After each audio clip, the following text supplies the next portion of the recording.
guys, good morning. Vlog na naman tayo. Today is December 27 and we are going to pick up our order na meat sa farm. So let's go. Ayan, medyo lumiliwanag na. Time check 7 AM. So ayan, medyo maliwanag na ngayon, 7:37. Farm ito guys.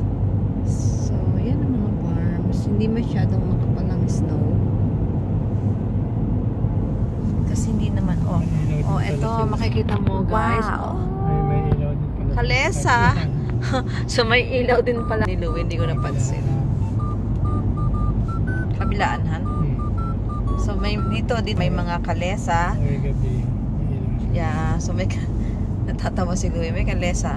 So dito guys, ang mga Mennonites, ang kanilang way of transportation ay kalesa pa rin. So makakasalubong kami dito once in a while ng mga kalesa. So ito. So we are approaching St. Jacob.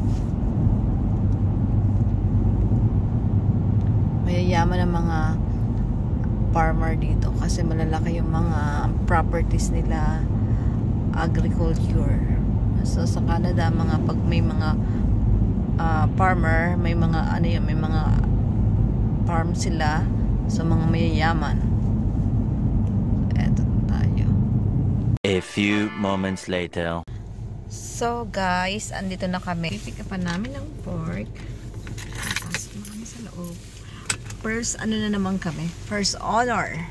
Kasi dati, haba ng pila. Baka sa Monday pa ito maraming pila. Ano man? Yeah, so, pick up tayo. Preparing for New Year's Eve. Order na kayo. Ayan guys, papasok na kami. Ito na yung almost ready. Yeah, say hi to Akpay Black. So, ayan. We're going inside. Dahan tayo. Kasi baka maano. It's not too slippery. My legs. My legs.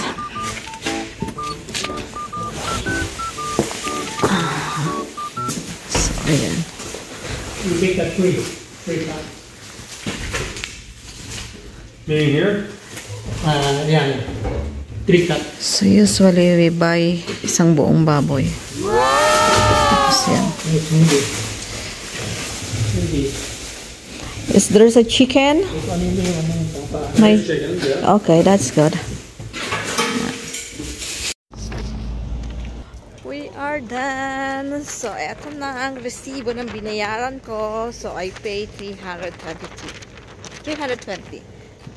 Kasi wala na akong coins. Okay lang daw. And we're going home. Medyo slippery kaya dahan-dahan tayo. Ayan. I have a patient. Nag-pop up. I have a patient 9 o'clock. My God. Nakalimutan ko. Sige, okay, see you. Ayan guys, meron na naman tayong nakitang kalesa. Ayan guys, may kalesa na naman. May kalesa na naman dito. We're heading home. Silid kalesa. Ayan, ganito ang kanilang way of transportation.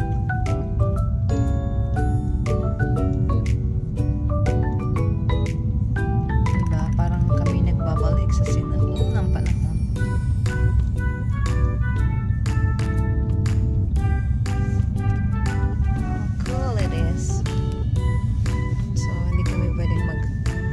It's a blind spot, so we're just gonna following on them. Hindi kami pwedeng tawag doon, hindi namin siya pwedeng lagpusan kasi baka mamaya tsaka it's a double line.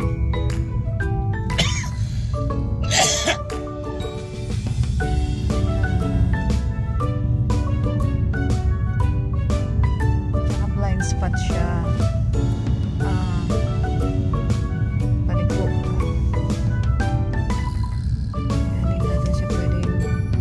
Overtaken. Just gonna follow them. Kasi baka bumulaga ang bangga. So yan. Ayan o, may mga incoming. So yan, pwede yung save.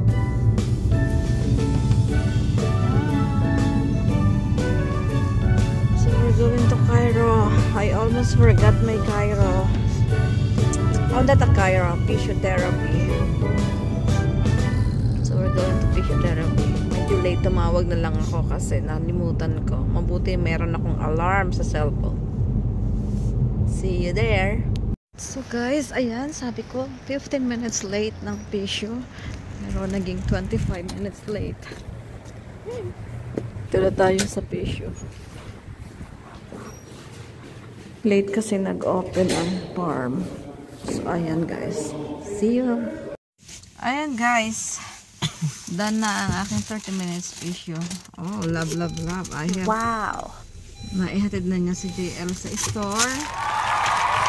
Nakabili na siya ng Tim Hortons. Ayan, huwi na tayo. Ano na naman yung mga braso ko. Iba na naman ang pakiramdam ng braso. Ano? Wala naman kasi tumawag daw ako. Medyo cramps na naman yung aking braso. At pinag-bike ako. So, dapat 4 minutes lang. So, I did 7 minutes. Pero, tingnan natin yung anong effect sa aking legs. Tingnan natin kung anong effect. So, hindi ko kasi agad siya mararamdaman. After mga ano pa. Yan. Hi guys. So, andito naman kami sa Walmart.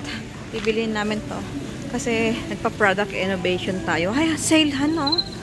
On sale. Kuha ka. Ay, nakakita ko ng sale. So, I'm going to find this one kasi ang aming cook